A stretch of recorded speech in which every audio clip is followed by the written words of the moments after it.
Mark off a Team Pacemaker here. I'm back with the broken, abandoned bitza that was in boxes of bits, and I had to build and ride to Belgium and back. Now, I know what you're thinking. You've really got to work on those intros, Mark. And you'd be right. Anyway, this is part 3 of the abandoned Lambretta project. And in a nutshell, I love the expression in a nutshell.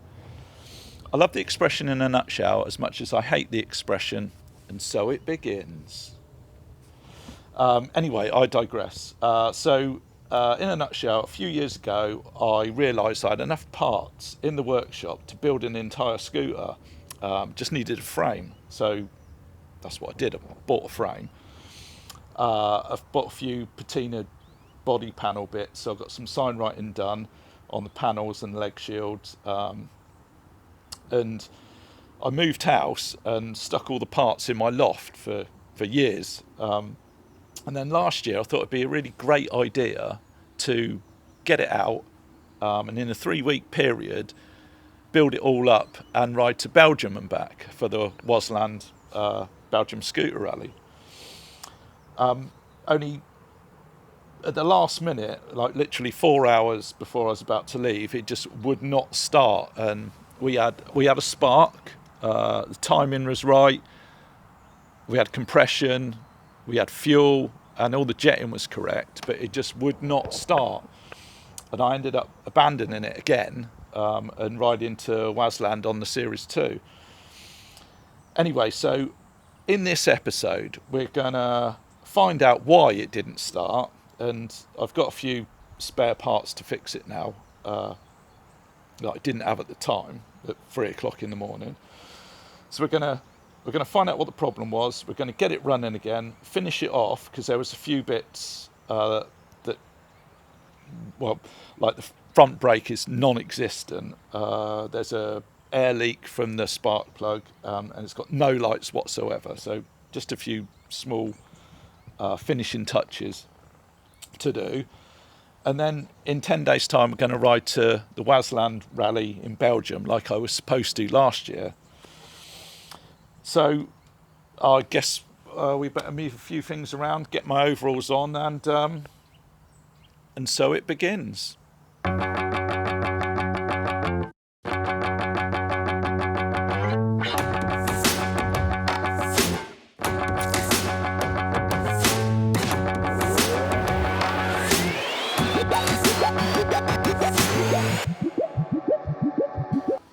Right, first thing on the agenda, lads. And lasses, is to just try and start this thing, see if it does anything at all, see if we can get it to just fire or maybe run briefly or something, exactly as it was at 3 a.m. a year ago. So on that fateful morning, I just sort of pushed it in the corner of the workshop, and it hasn't moved or been touched since. Well, apart from I got it out briefly to do the filming on the beginning of the last series, but apart from that, I haven't touched it mechanically or done anything to it at all. So it's exactly as it was that morning. And I guess we'll see if it will do anything, and then trace our way back and try and find out exactly why it wouldn't start. And I guess a few of you will be thinking, oh, wouldn't it be funny if it started first kick, Mark? No, it fucking wouldn't. So, but yeah, I guess I need to bring you over here. I'll just have a look around at exactly where I was at that point, because there's a few things disconnected here. And we'll just have a look around it, and then we'll try to first start it.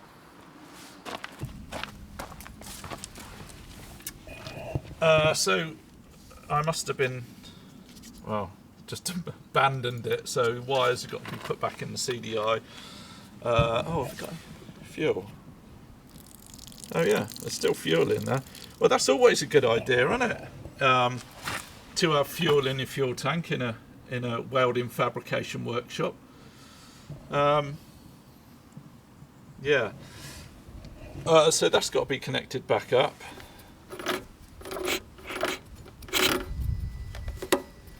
Oh, well, that pipe's gone as hard as fuck. Ethanol, innit? At least it still turns. Yeah, so connect a few things back up. Put the plug back in. Oh no, actually, we'll connect the CDI back up. Kick it over, make sure, because from memory, had a really nice big blue spark. So I'll just check that again. Put the plug back in, and we'll try and start it. I was just going to put this pipe back on, and yeah, it's just completely split. And that was brand new a year ago, and all it's done is had a bit of fuel in it and sat there for a year. And that is a prime example of what ethanol does to rubber.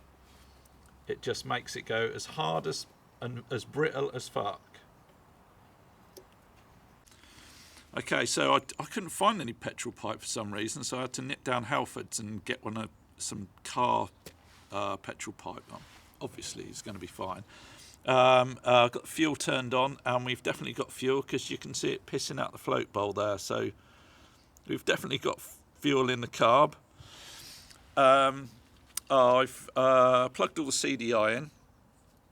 Don't you just hate this BGM braiding, the braiding they put on their wires? So it looks great when it's new, but obviously you have to cut them to size. As soon as you cut them, it frays and looks absolute shite. Why would you do that? Look, it just looks crap. Why? Anyway, so I'll plug the CDI in, and bloody hell, this is difficult to do. We have, hang on. Hopefully, you can see that on camera. It's got a great spark. So I'll just screw that in, and we'll see if it runs. Like I said, we know we've got fuel because it's pissing out the carb. We know we've got a spark. We know it's sparking at the right time. We know we've got compression. So from memory, I think it was firing once every like 100 kicks or something, the occasional backfire. So that's what I expect it to do. But let's have a go, shall we? Choke. Oh.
Yeah, so the occasional backfire, but and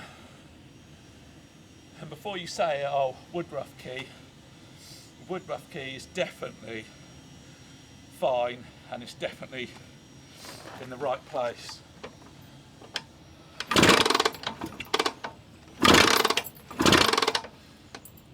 I do have to say this, the compression, it's definitely got compression, but maybe it's because I'm used to riding that Mugello and the Gory, which are quite high compression. But this has had a rebore. Check the squish. but there definitely isn't as much compression as there is with those small blocks.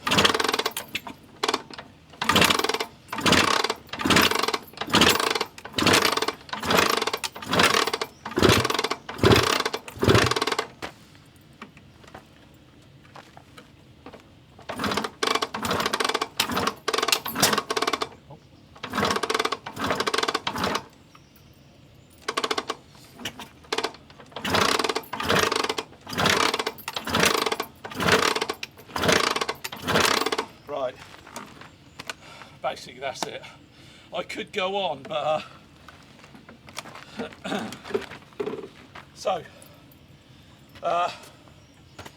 yeah, I think well,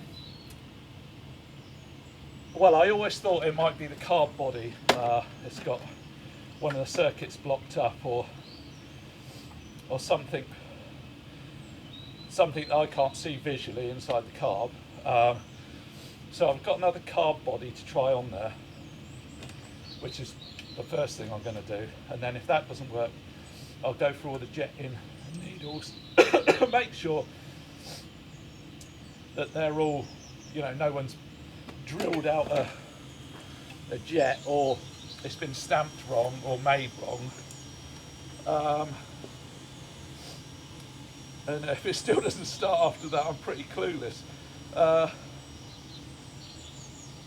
I guess, I don't know. Let's do that first anyway. And the plug is soaking wet, so we know that there's fuel getting into the combustion chamber and it's sparking, so right, I've got this one, a used one obviously, because I don't think they do new solid mount PHBHs anymore, do they? Anyway, yeah, I've got this one off Young Connor, so if it doesn't work, we know exactly who to blame.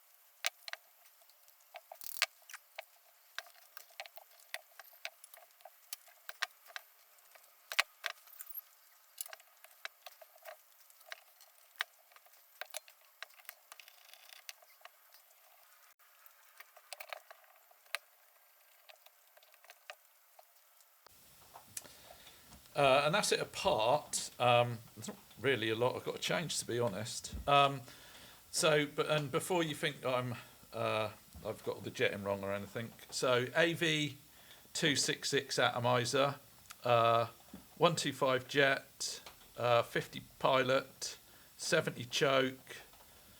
I think the needle, the needle is X7 and 40 slide. So that's, a sort of a very common jetting for a 225. Anyway, let's whack this back together.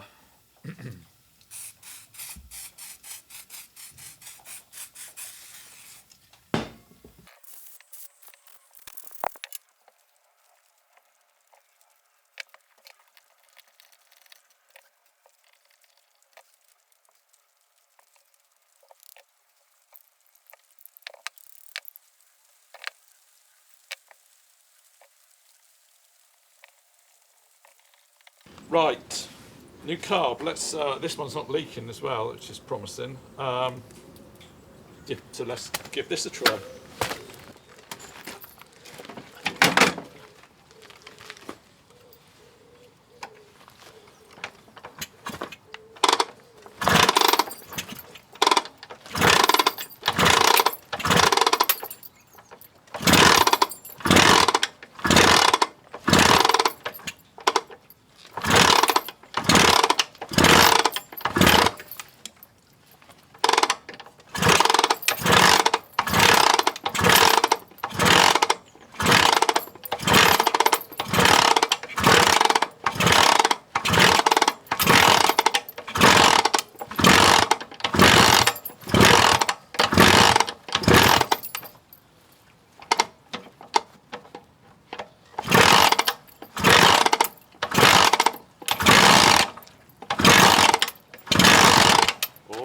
Just a little fire.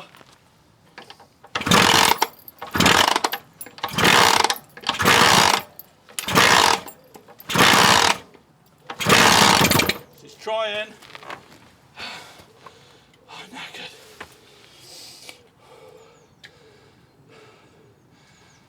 I think she's going to run now.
Beauty, thank fuck for that. Oh, bit spluttery, but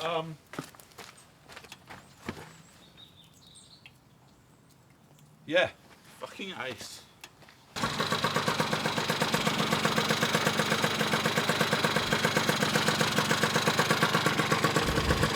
So I've just let her warm up a little bit. She's ticking over nicely.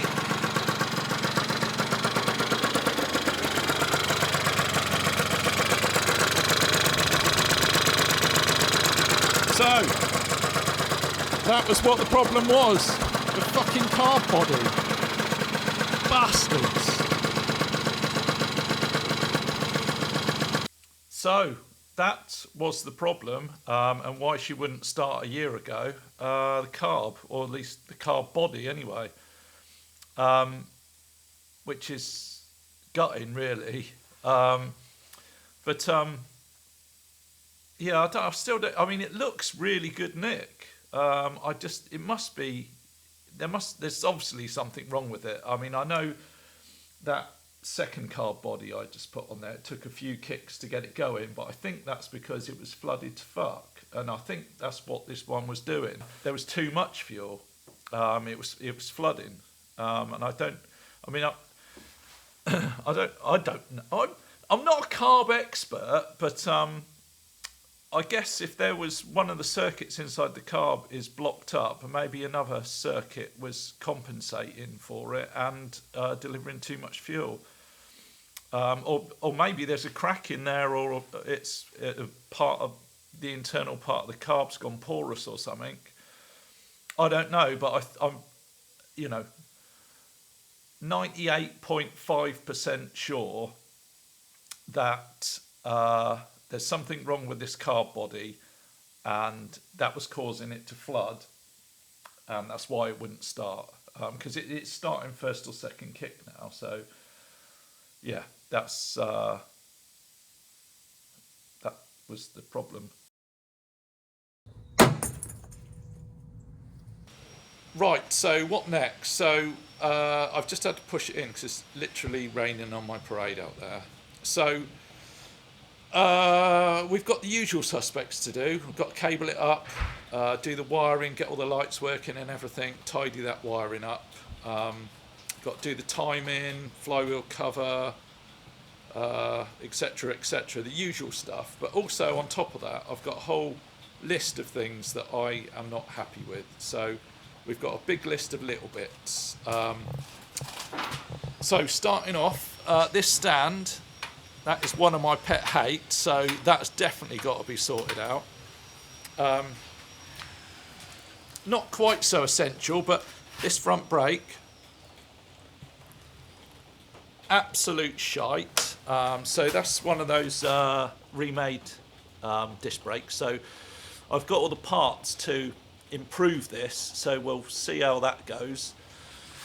Oh, and also, I think there's something wrong with one or maybe two of these links, because it seems the suspension seems very, very stiff on the front. So I'm going to have a little investigation and see if I can see what that is. It's almost like it worked on the bench, and now there doesn't seem to be any suspension at all. So I don't know if when I did up the link bolts, it squeezed one or both of the links, and now they or it is really stiff. So yeah, that's going to require a bit of investigation. Obviously, we've got to put some period stickers all over the place and patina those up and give this thing a damn good wash. And that's the aesthetics. But the engine, one of the things I'm really not happy with is that 42mm Clubman, obviously, on a 225. It really needs a 48mm. And I've actually got one. So one of the main things I wasn't happy about was the 42mm Clubman on there. That wasn't destined for that bike at all. I did it for something else, but I never used it. Anyway, so I have got a 48mm Clubman on here, which would be way better. Perfect, in fact. But well, this came off the Pacemaker. It was on the Pacemaker for years, but one day I changed the piston and rings on the Pacemaker and went to take this off, and the U-bend had got absolutely seized into the main silencer box. Like, really, I could not get it off, and I ended up just hitting it there with a copper and hide hammer to get it off. It was the only way, honestly, Gov. And it came off, and that was all great, but I'm not going to bloody do it now. As you can hear, it's bloody loosened the baffles or something, or broken off a baffle in there. So I didn't want to use it, because in case the baffles or whatever's fallen, broken off, got wedged at the end and blocked the exhaust up. So I think what I'm going to do today is cut this open and see if I can fix it. And then, yeah, weld it back up again, get it powder coated and use it on the Flying Plum, hopefully.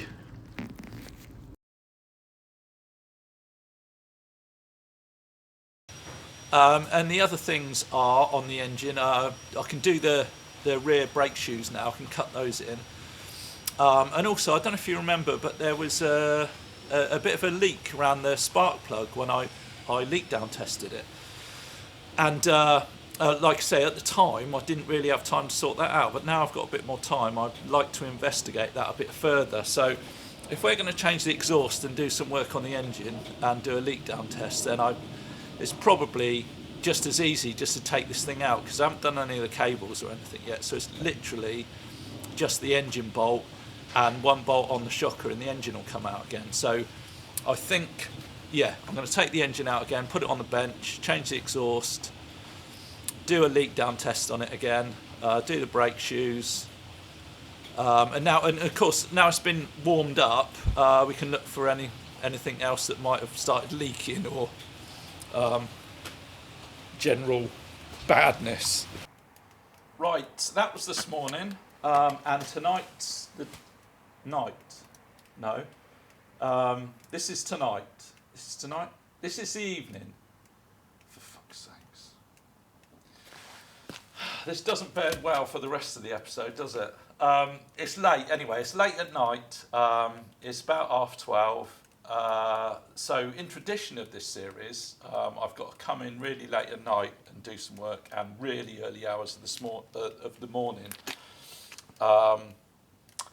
And also in tradition of this series, I thought we'd start off where we left off, in the doorway of the workshop. And also in tradition of this series, we are going to be drinking energy drinks to keep us heightened senses and ultra focused, but also drinking cider to make us stumble around the workshop and generally fuck things up. But my agenda for tonight, what I want to do tonight is I want to sort this stand out first of all. I want to get the front hub off.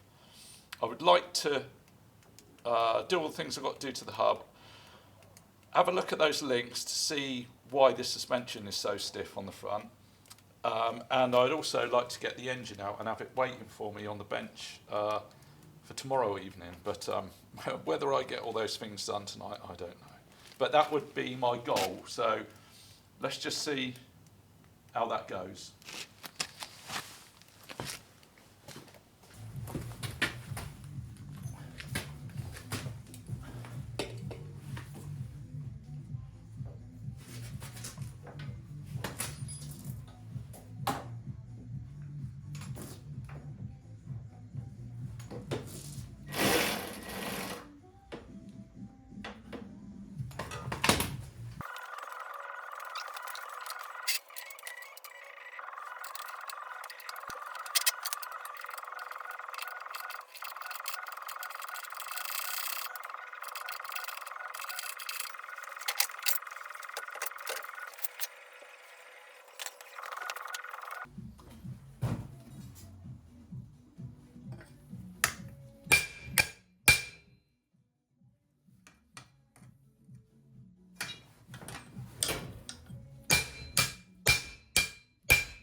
Okay, I've just hammered those stand hooks flat because they were a bit bent. I just looked underneath and I think these holes in the struts, well, I don't think, I know, these holes need a bit of a alteration, I think, because that's a bit,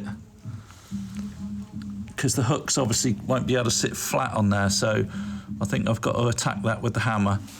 And then after I've done that, I have got these strengthening spacers to put on there. So that hopefully should sort that out.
Right, so got the stand back on with the reinforcing plates behind there, and now she's as, you can't really see that, can you? Solid as a rock. You'll have to take my word for that because I can't really shake it, but yeah, well happy with that. So onto the front hub. Right, I've taken the front hub off and I've discovered that, well, the other link on the other side, I think that's fine. This one on this side was really stiff, and I think what it is it's been chromed quite heavily. So I think, because when you do the bolt up, the link bolt, obviously it squishes this bush and then the link pivots on that bush. But I think what's happening here is, because this has been so heavily chromed, when I tighten the bolt up, it's actually pressing or pushing against this actual link itself rather than the bush. So when you tighten the link bolt up, it actually stops the link moving. So I think what I'm going to have to do, is just grind a bit of this chrome off around here on both sides so that the bush is slightly protruding further out than the chrome link. Yeah, so like I said, I've just taken the chrome and probably a little bit of the metal work as well off of the outside of this bush, just so that the bush is slightly proud, or at least the link isn't proud of the bush anyway. And hopefully, well, not hopefully, that will solve it. Right, links are back on, and we now have movement there.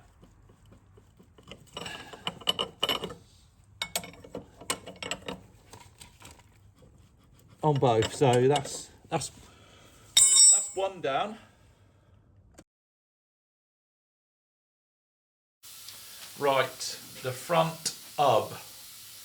And the first thing I'm going to do on this is change these god-awful tyres, because I hate them. So I bought these years ago, before BGM Classics came out, and they're actually, where is it? Yeah, Continental Classics, 300 by 10s. And when I built this a year ago, I was looking at it and I just thought there's something not quite right about the front end. There's a proportion there.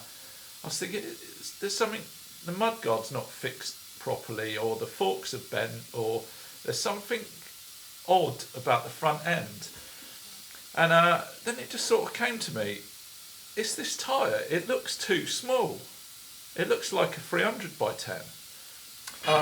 So I've got some BGM Classics anyway, and check this out. So if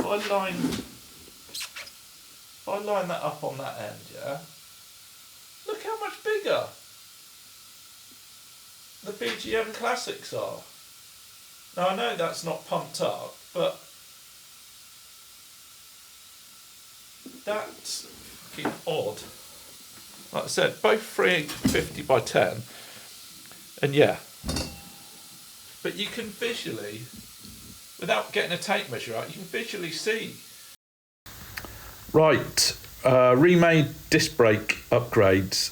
So in the first video, I was moaning about this remade disc brake, and someone in the comments pointed me towards the LCGB forums, the Lambretta Club of Great Britain forums, where they had a whole bit on improving the performance of these.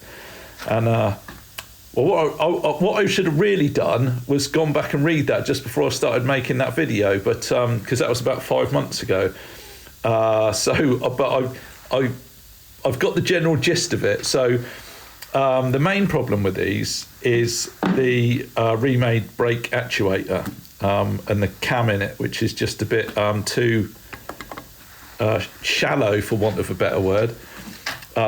It's just crap, basically.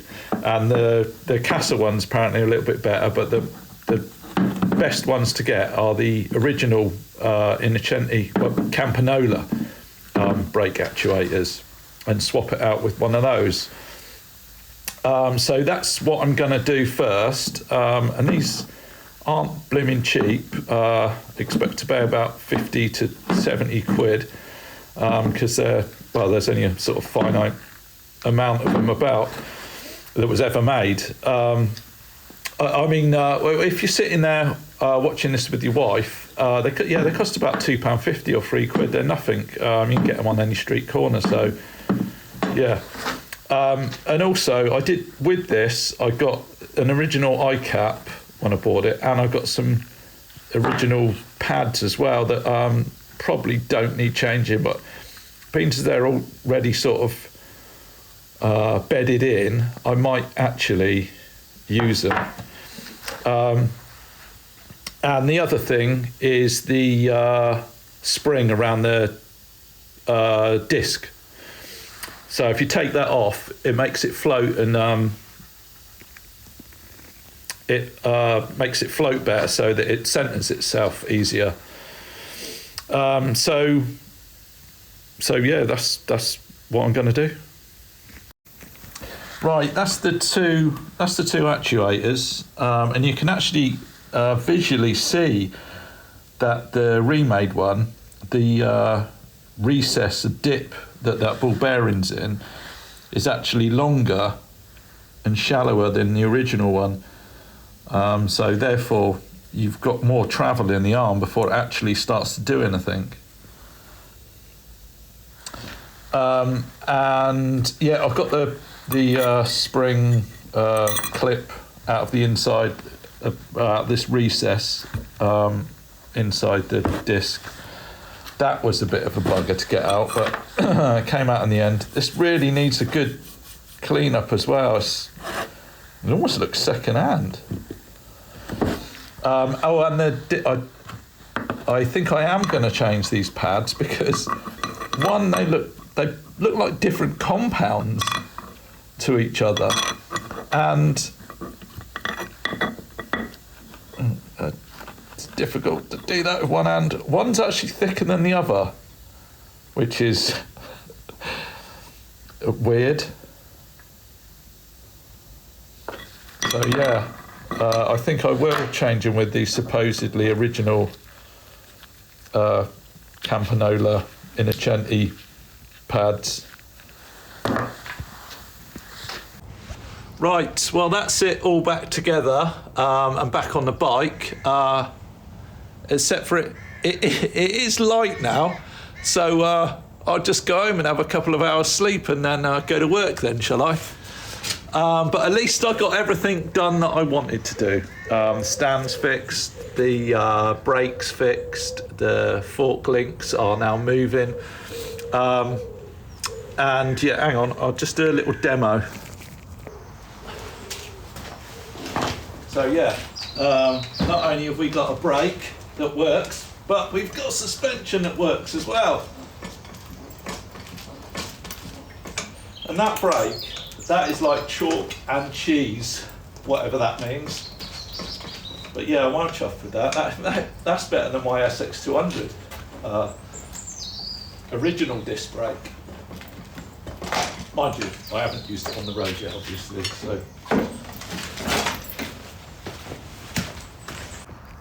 So yeah, like I said, I'll go home, get a couple of hours kit, go to work, and then we'll do the engine tomorrow night.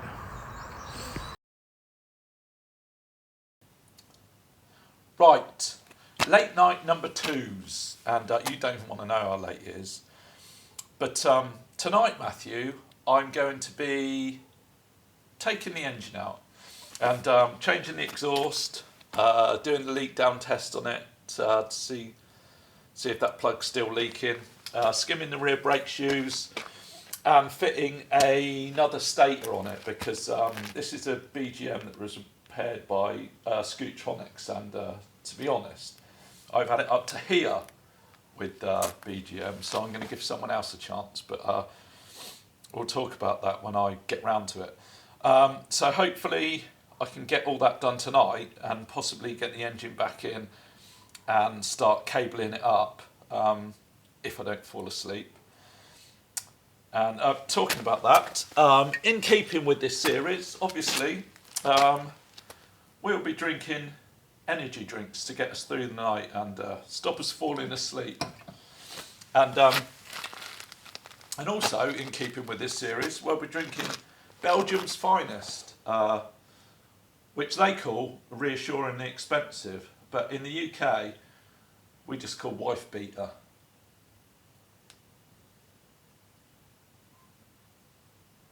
So, let's get it out.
Right, we're on the bench.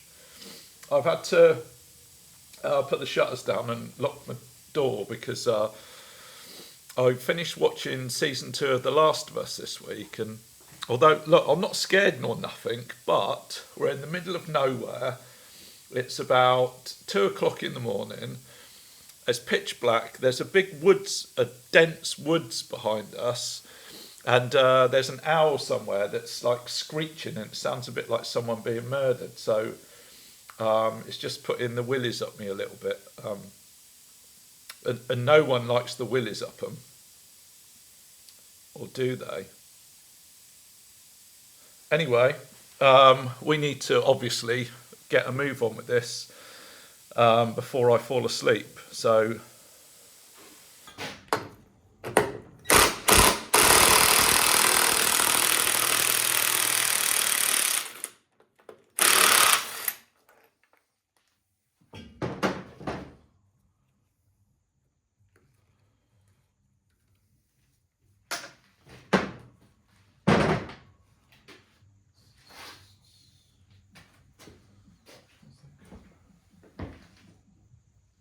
that's a good start.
Right, I'm really glad I did that because this top shoe took loads of grinding away before it even started touching the bottom shoe.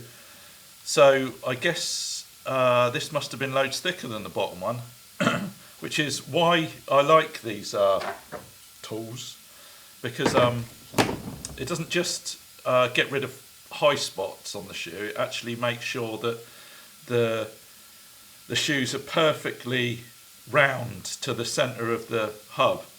So it's perfectly centered. Yeah, so obviously there'll be no bedding in. It will just hit the ground running, which is perfect for me. So, and also, yeah, I think I better put a bit. It's got a bit rusty in here over the past year, so I think this cam's a little bit sticky. So I'm going to put some copper slip on there after I blow it off.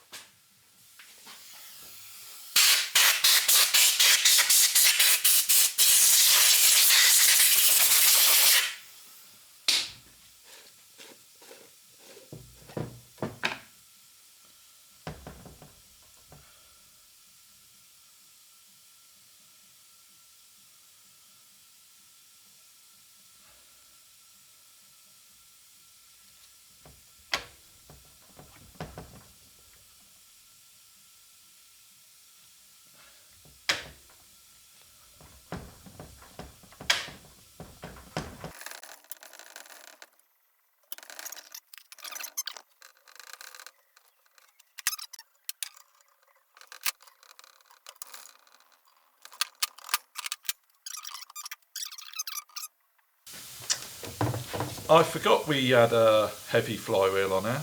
I like heavy flywheels because I always think they feel like they've got a bit more torque, a bit more momentum in the engine.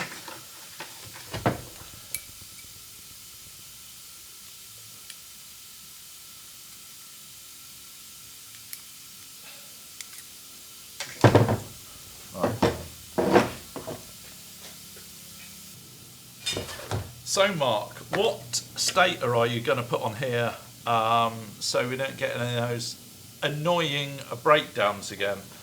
Well, I'm glad you asked that, because I'm going to put one of these Indian uni stators on here, because I've heard sort of good things about them. So, well, there's a lot more positive reviews than there are about the BGM. So I think, you know, I've had it up to here with BGM. So yeah, like I say, let's give someone else a chance. So yeah, I'm putting a Indian uni stator on there.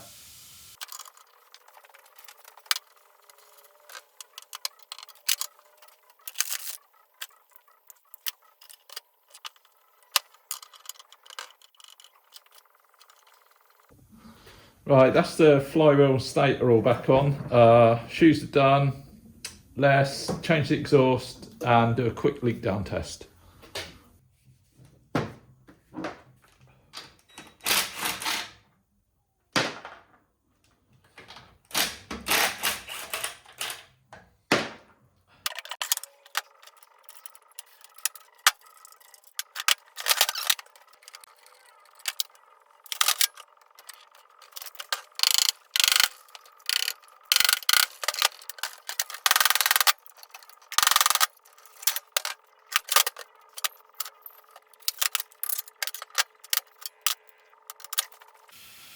Leak down testy. I put a new plug in. Well, I say new, another plug in, and bolted it down really tight, and I can't see any leakage anymore. And it seems to be holding. It's losing a little bit, but I think the leak down test is leaking out of its the inlet.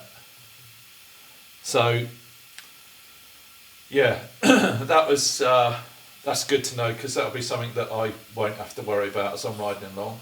I'm glad that I actually took it out of the frame and had a little strip down, because there was a few little bits that I found that well, I'm glad I found them anyway, let's put it that way. So yeah, let's put this new exhaust on and whack it back together.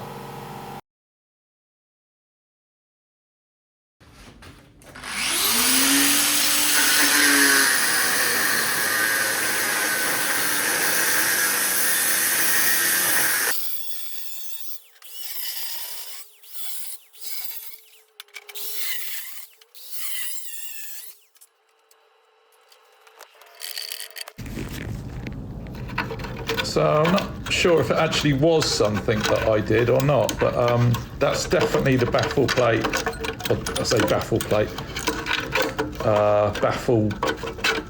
Yeah, I guess it is a baffle plate that's come loose. I don't think there's any way of me putting that back in, but I might have to take it completely out. I can't do it with one hand though, so hang on a minute.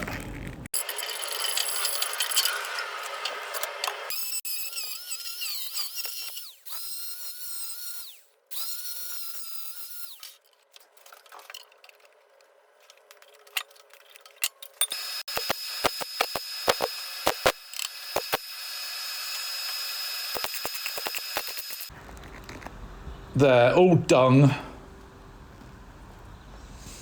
Oh, Mark, don't you want to tidy that up and make it look really pretty? Don't be a tart. Who's going to see the bottom of an exhaust? And anyway, I do want to retain some of the strength of the welds that I've put on there instead of grinding the whole lot off.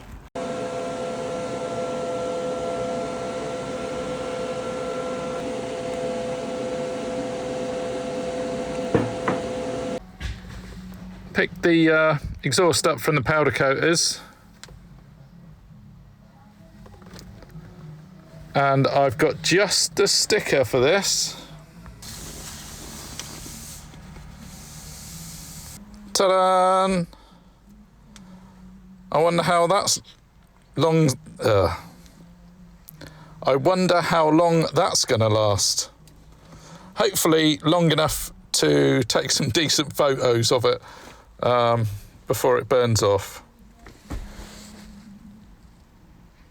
So slight difference between the 42 and the 48. And like I said, I had this Ron Moss 48mm Clubman on the Pacemaker, and it sounds nice. It sounds a lot better than that little pea shooter 42mm anyway.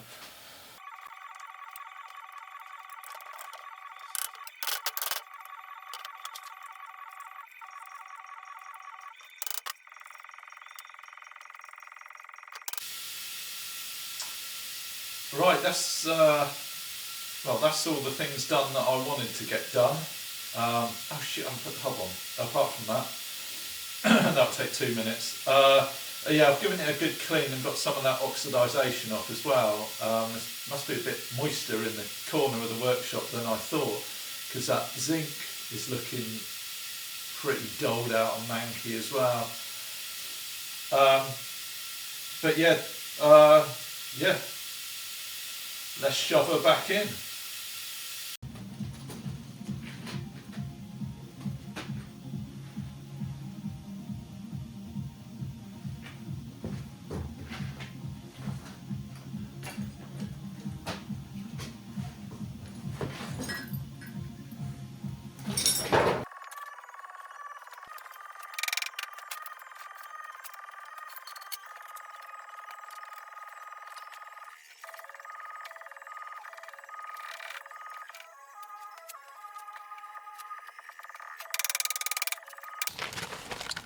Right, so obviously it got light again, and I'm really tired and I want to go home. But I got pretty much everything that I wanted to do done. Obviously the engine's back in and all bolted up, rear hub's torqued up, and I've done some cabling. But I couldn't find a regulator anywhere, which is weird. I swear I had a couple, and I couldn't find a spring for the rear brake adjuster, so I can't do that either. But that's about as far as I can go. I think I'll have to order a regulator and a rear brake adjuster. But the only thing I wanted to do before I went home and had some sleep is start it up to see if it actually starts. With the new Stator and exhaust on it, and just time it up, and then I think I'll be happy with that, because then there won't be much to do. Oh, and I did a little bit in the headset, a bit of wiring and stuff as well, but obviously I couldn't get it working because there's no reg. But have a little look for yourself.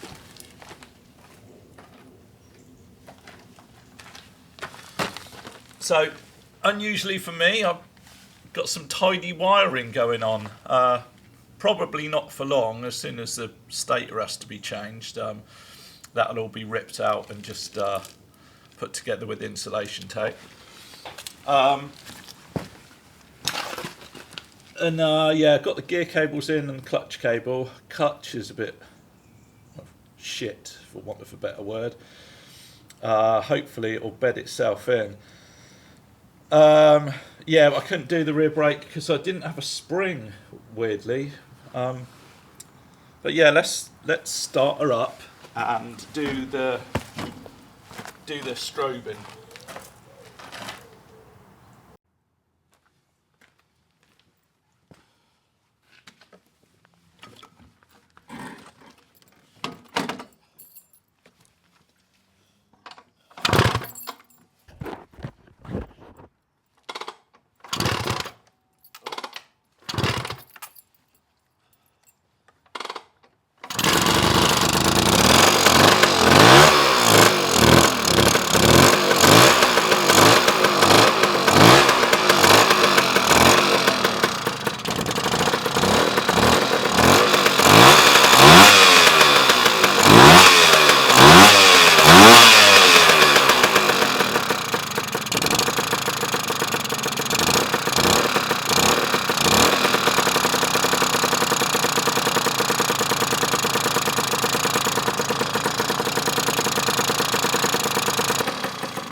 that's not a bad guess actually. She's at 17. I guess I could keep it at 17. That's a little bit. It's a little bit conservative, for want of a better swear word.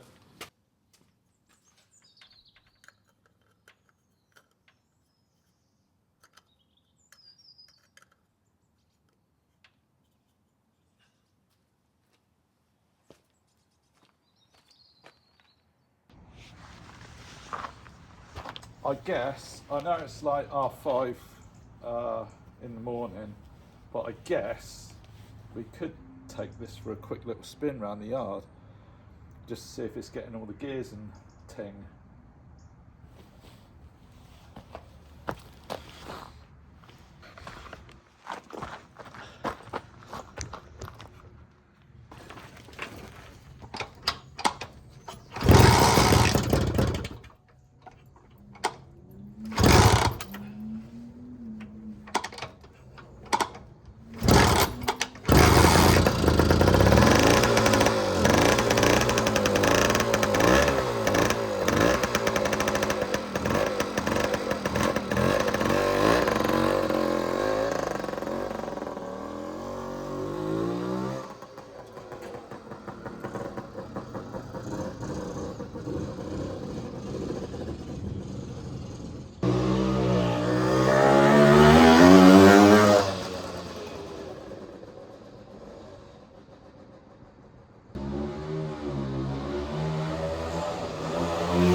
That clutch is, well, either needs adjusting or it's shit and not working.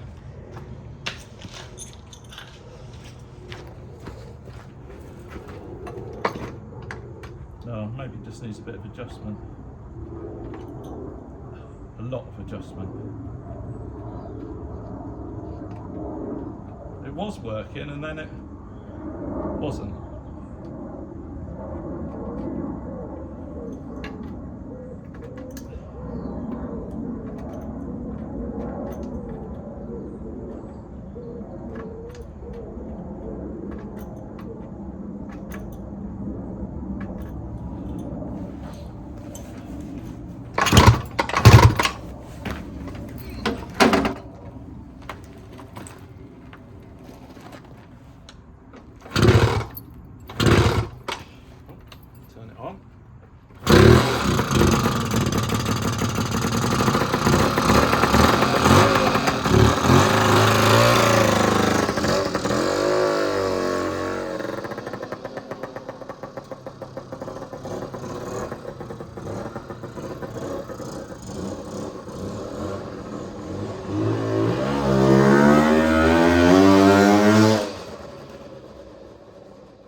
You adjust it and then it's not, I don't think it's slipping in the cable.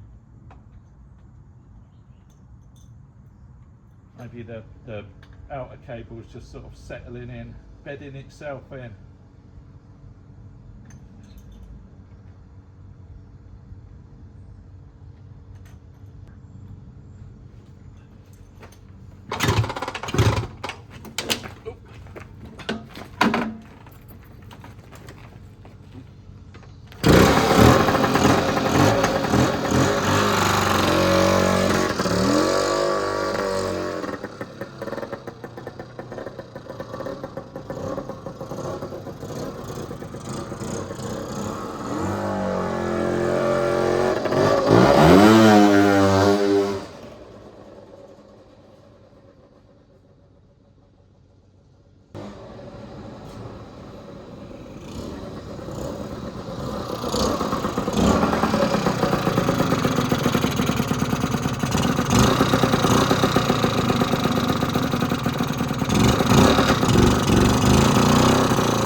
Well, she goes all right, but that clutch.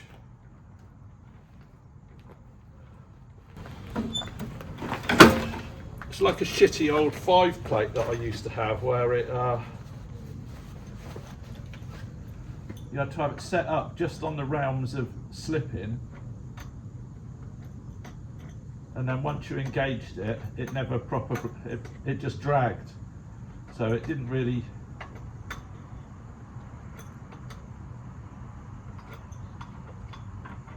Shit, really?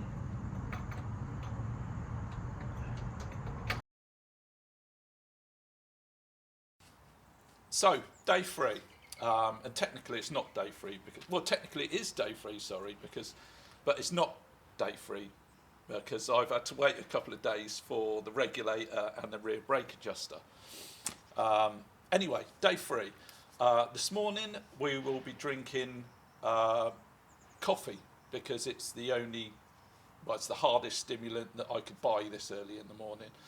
Well, apart from when I bought this, there was a guy outside the garage that I gave a couple of quid to. I could probably got something harder off of him, but that's not the way we want to go today. But anyway, I digress. Things are going quite smoothly. She's starting like first or second kick now. It's got that decent carb on it. When I swapped the exhaust over, there was just fuel everywhere. There was fuel in the exhaust, there was fuel in the top end still, despite the fact it had run. It was just everywhere. So yeah, that was definitely the problem with that carb body. It was just flooding the whole lot out. So yeah, she's starting well now. Got all the gears. Today really, we're putting that reg on. We'll do the lights. We'll get the rear brake working, and then we can actually take it for a decent spin down the road. And then it's just little bits and bobs. It needs a damn good clean. It's got about an inch of dust over everything from being in the workshop for a year. The workshop needs a clean as well. And there's a couple of bits I want to spray on it. The front horn crest, mudguard crest, I think I'm going to spray purple to go with the rest of it.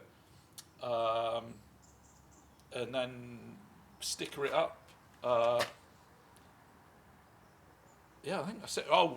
They're going to do the external pickup on there, and I think that's it. And then we can do we'll take it for a spin and do some aftershots. So, yeah, let's make like Marvin Gaye and get it on. I've got the cheapest and nastiest clamp stroke rear brake adjuster on eBay. All I really needed was the spring, to be honest. I had the rest of it, just didn't have the spring anywhere, not even a manky rusty one. But I have got an original brass adjuster to go on there, so in some way make it look decent. Universal regulator. So there's a couple of loose ends as well. That clutch, I'm not really sure what's going on with the clutch. The cable's just stretching all the time. So I think, well, I know that hole's gone elongated, and that's not going to be doing it any favours. So I'm going to drill that out and put a larger bolt in there. And a few loose ends, and hopefully we can take her for a spin a bit later. We've now got a rear brake.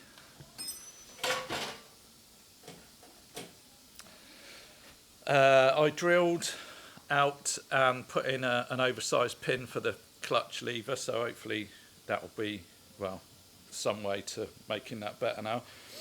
I don't know if you remember, but I broke off these bolts in the first episode, being a heavy-handed oaf.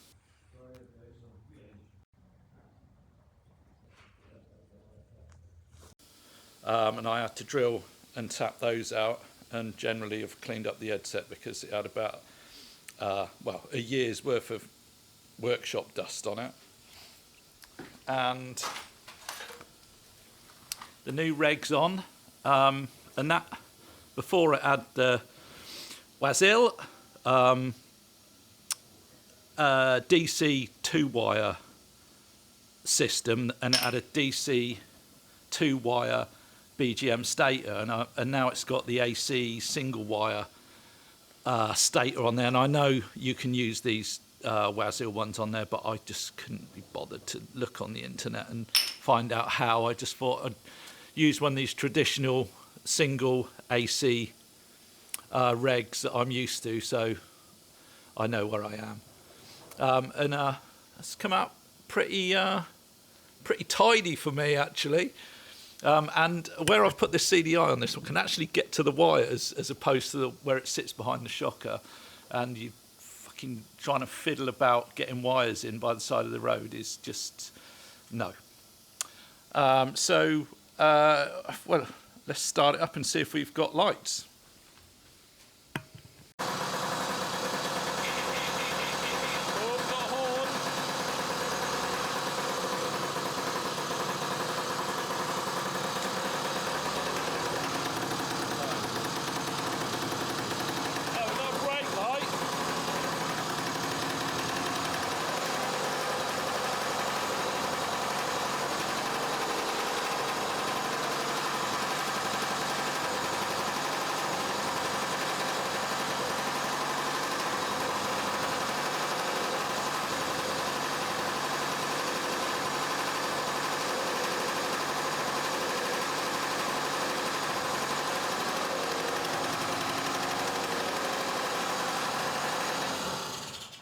Okay, so we've got a horn and a brake light, but no lights. Okay. Right, let's have a little investigation. Right, a couple of wires swapped over and a new bullet connector on this brown wire. And we pretty much...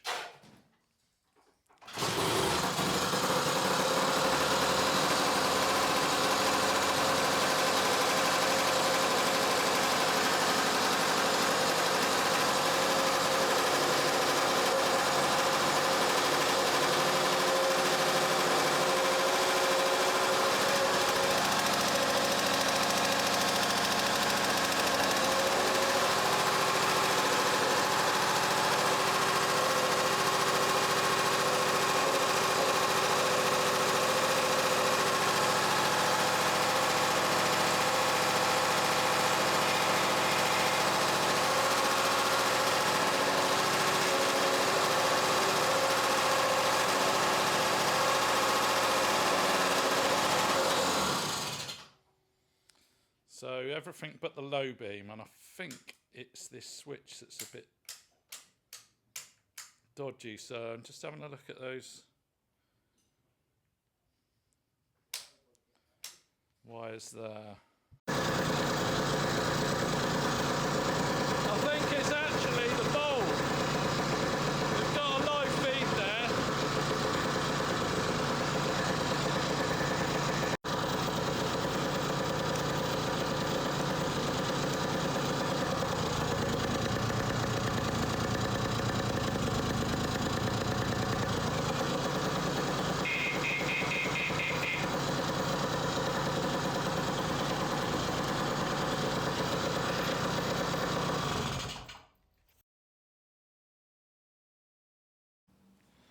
Right, the old external pickup dramas on the LI. I've taken it off, and as you can see, well, this is the trigger, and it's got a mighty long elongated hole on it. So it's obviously slipped in that elongated hole and just smashed right into the pickup the first time I gave it some serious revs. So although it's not a great design, it probably, I fitted it, so, I'm the last person to touch it, so obviously it's my fault. But I do think it's a good idea for a backup, and and like I said before, I like to give everything a second chance. So I've bought another external pickup. And oh yeah, by the way, it doesn't look that bad, does it? But it's dead. I tried to start the scooter, it wouldn't start, and I put the multimeter on it and it is dead. So I'm going to swap it out and then fit it with, drill an extra hole and fit it with 2 holes this time, because If I'd have had that on the way to Scotland, it would have probably saved me about 3 or 4 hours by the side of the road. So I do think it's a good idea, and I do want to use it. So that is what I'm going to do. Right, so that's the new pickup fitted. And I've drilled the little hole underneath the slotted bit so that once it's in position, that's not going to go anywhere with that second hole. And I drilled it off centre for highly technical reasons that I can't go into right now. So let's fit it. Right, that's the trigger fitted. Yeah, I forgot what a sketchy old business that is. You got to drill into an aluminium flywheel that's curved and bolt something flat to it, but also tap in between two fins. It's a right old if this procedure had a face, it would look like this. But you're supposed to have a gap of a credit card width between the pickup and the trigger, but we're not checkbook scooters here, dude. We don't have credit cards. Fuck your cashless society. Only joking, I maxed all my credit cards out and had to cut them up, innit? So I used a bit of cardboard, which is roughly the same width, innit? We'll find out in a minute anyway. So let's start her up and see how long it's going to last this time.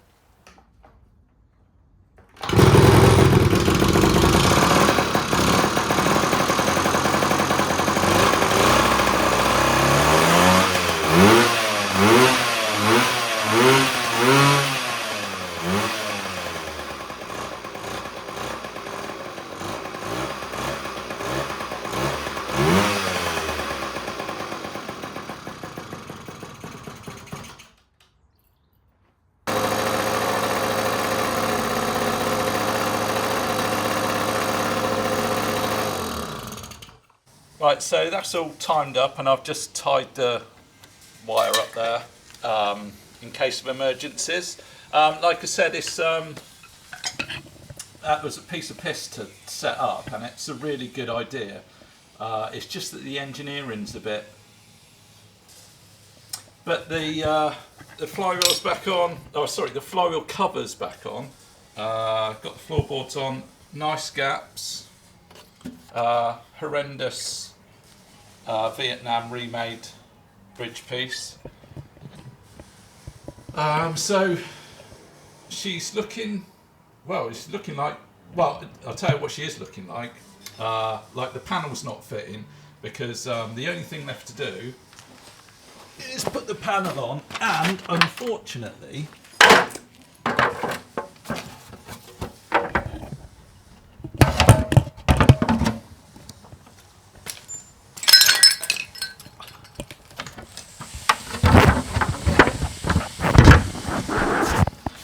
it doesn't quite fit on with the bell mouth. So I've just got to cut a little bit out of the top of that, unfortunately. Yeah, shame, because it's going to cut into the sign writing, but looks like someone's had a go at marking it out for something before, so I won't be the first. So, yep, got the panel on now. I cut the hole out the best I could. Well, when I say the best I could, I mean, what I actually mean is I cut the hole out. I don't think best has got anything to do with it, but did you see it before though? So anyway, it looks cool. So, and it's a rat. Horrendous panel gap along the bottom, but I think I can bring the floorboard up a little bit, but it's, again, it's a rat, so I think oh no, there's only one thing left to do, the spare wheel. So obviously you noticed I had the inline spare wheel carrier because I didn't want to put a rear or front rack on or anything to carry the spare wheel, so I got this sort of, you know, racing style inline carrier, and I've made up this suitable patinaed spare wheel. Right, the spare wheel. You might have noticed it's got an inline spare wheel carrier on it. So obviously I want to put a spare wheel in there. But I wanted something that goes with the patina of the bike, because obviously it looked weird with some brand new rim on there. So I found this in my box of bits that has got perfect patina, I think, for this bike. The only problem is it's a tad rusty internally, so that's not really conducive with inner tubes. So I've got to clean this up, and I think we'll put some red oxide on it.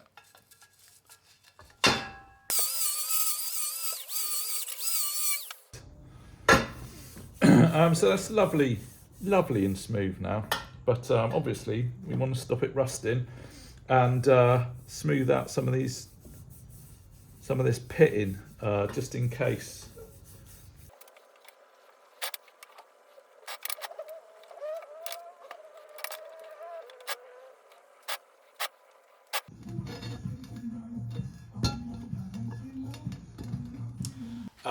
But also, because I can't use the toolbox because the wheel will be in the way, I'm going to use the bottle off the Series 2 in the middle, and because that'll look a bit weird if it's just one side, I've got one for the other side as well. And I'm just going to make a bracket to go across, like crisscross, for them to strap into. So right, I've simplified this because I've decided I don't really need, how's it gone? I don't really need this bar going across there, do I? It's this bottom bit of the rim will create a little ledge for the bottle to sit on, and at the top the two bottles will be touching and they'll be sandwiched against this crossbar. So I think really it's just as simple as that, a bit of flat bar with 4 holes in it. And I got this woman's belt off eBay for about I think it was £3 or something, brand new, which I'm going to use as a strap through these 10mm holes. And well, that is basically it.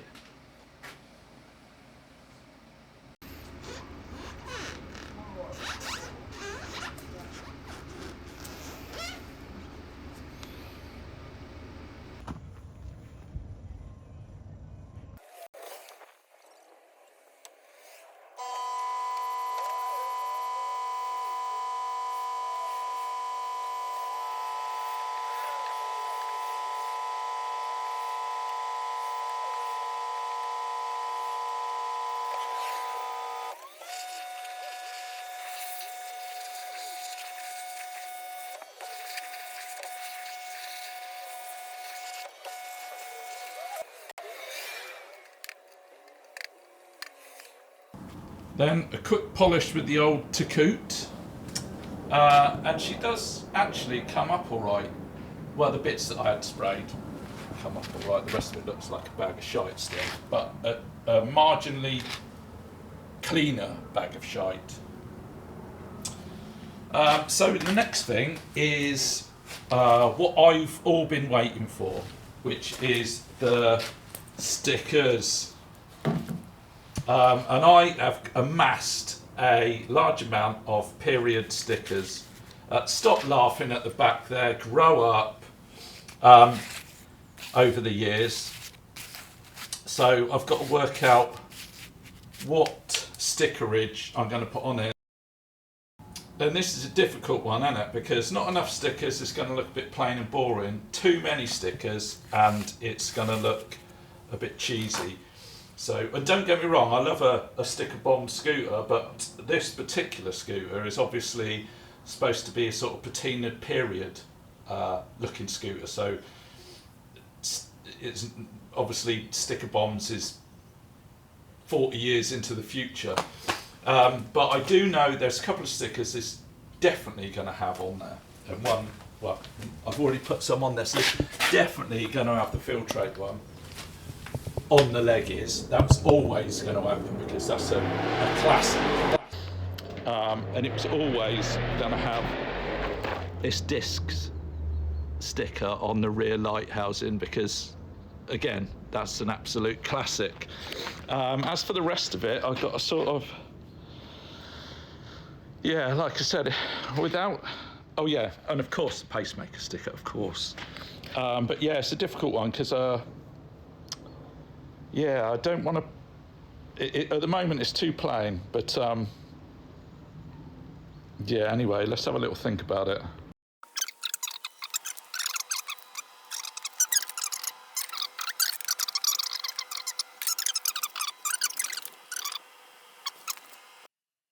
I did change my mind about a few of the stickers in the end. Well, look, it's a fluid process, man. You know, you've got to put them on there and see what works and what doesn't. But I also patinaed them up a little bit just to, you know, match it in because obviously they looked a bit out of place.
We're off to the dyno today to see Al. What do you think about that?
Dog biscuits and everything. Yeah.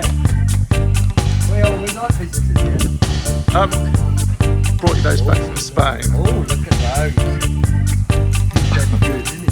That's good, yeah. Yippee, yippee.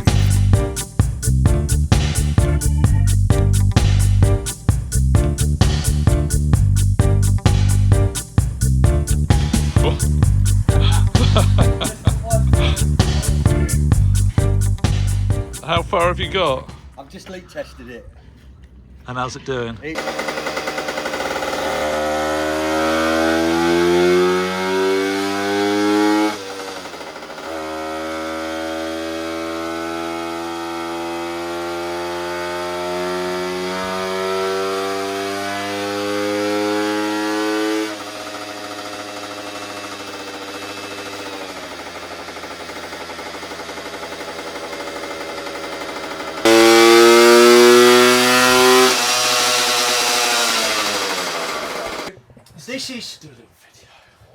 This is kind of like when I first started getting the things like the Honda 205s in with the box pipes, and specifically sort of like, you know, one or two of the Saxelby ones. The first thing that you notice about them is they don't actually make huge amounts of horsepower, but what they do is they've got everything is working all the way through the rev range, so you get this perfectly flat torque curve. So the figures aren't huge, but what it's doing is it's making pretty much all of its torque all of the time, and sort of like you've got this nice constantly rising horsepower, like a typical sort of clubman sort of curve. It is nice to ride. Yeah, listen, these are the bikes that were like boxing above their weight, really, because if you was to say those figures to someone, they would sort of like, oh yeah, is that all it is? Yeah. But there's a fair bit of area under that curve, and you've got this nice perfectly good torque curve. You this has got a TP200 box, by the way, as well. Oh, is it really? Right, yeah, okay. So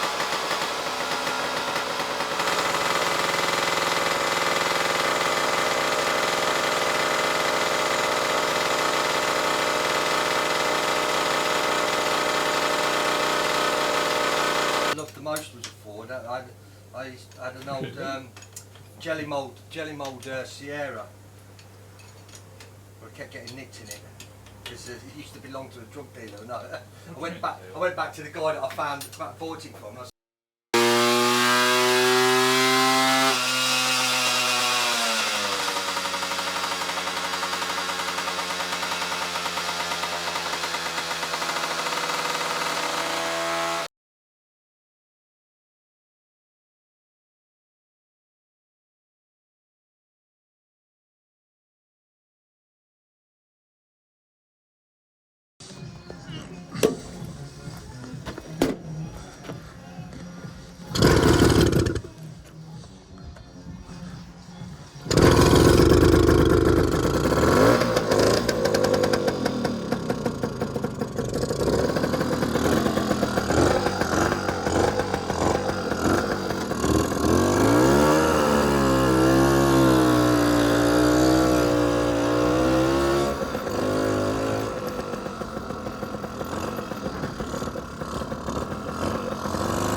Right, first run. Well, the powder coat has definitely been burnt off the YouTube.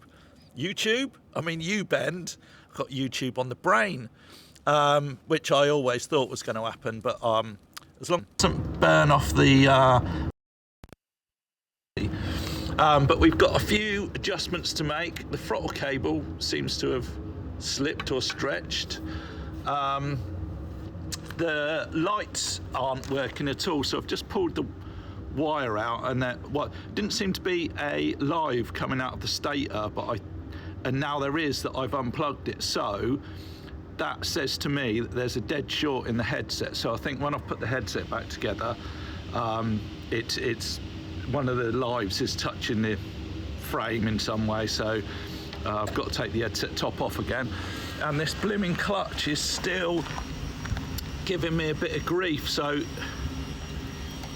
there's not a lot of free play on there at all, yet it's dragging, so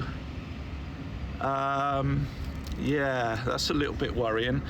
I've just pulled the cable through as tight as I can, and there's a bit of slack there, so I think I'm going to shorten the outer cable, and that will definitely help it in a very small way. Maybe it will just be enough. I'm hoping that this cable is just stretching, and once because it's a really weird, I don't know where I got it from, but it's like almost braided, so I'm hoping that that's just, as soon as it's stretched, it'll be fine.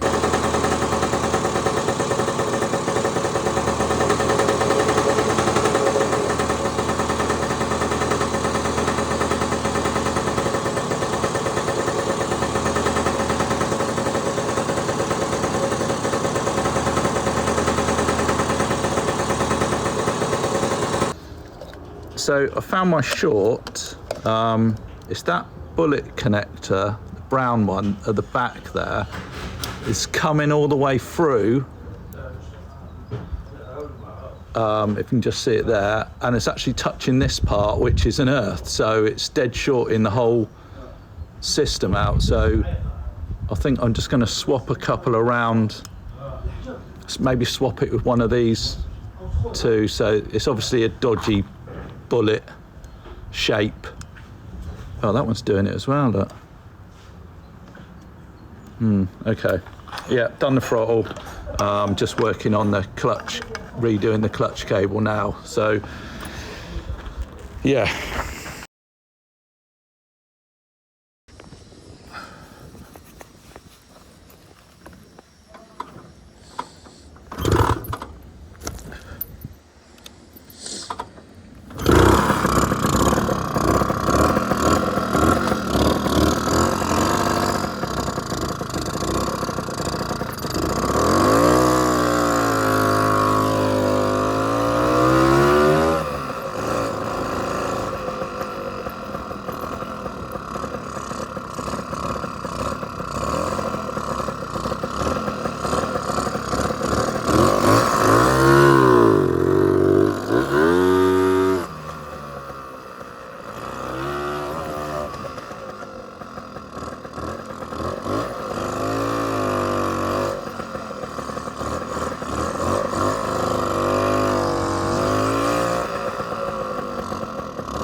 that's a wrap for this episode.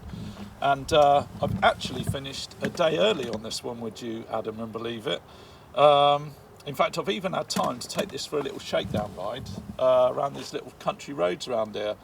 Probably did about 35 miles or something this afternoon. And what a lovely little ride she is, actually. A nice little sort of talky touring type tune that it was ideal for this trip, actually. And yes, I'm quite confident with this one. She is running sweet. All the stuff's doing the stuff that it should do. Apart from the clutch, which isn't doing the stuff that it should do. And I'm sort of kicking myself about that, because I did have time earlier on in the week to investigate that and take that side chain casing off and have a little investigation.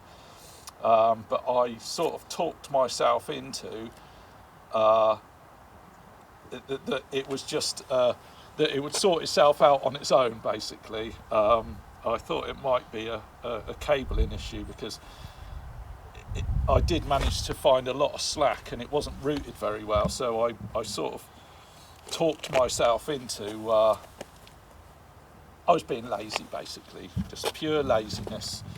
So I was hoping that would sort itself out, but it obviously hasn't. And hopefully that's not going to be my Achilles heel and the story of this rally. But I mean, you don't need a clutch anyway, do you? I mean, it goes and it stops, so, you know, yeah, who am I trying to kid? Sorry, I digress again. So what's the plan, Mark? Well, tomorrow, i.e. next episode,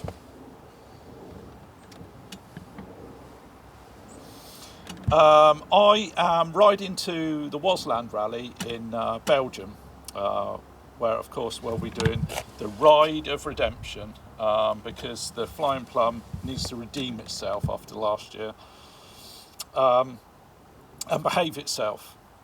So yeah, Waasland rally, and I'll be going on my own, because I booked the tickets last year after I thought I've got to complete this mission. So I booked my tickets last year and no one else did, so I'll be going on my own and meeting everyone there.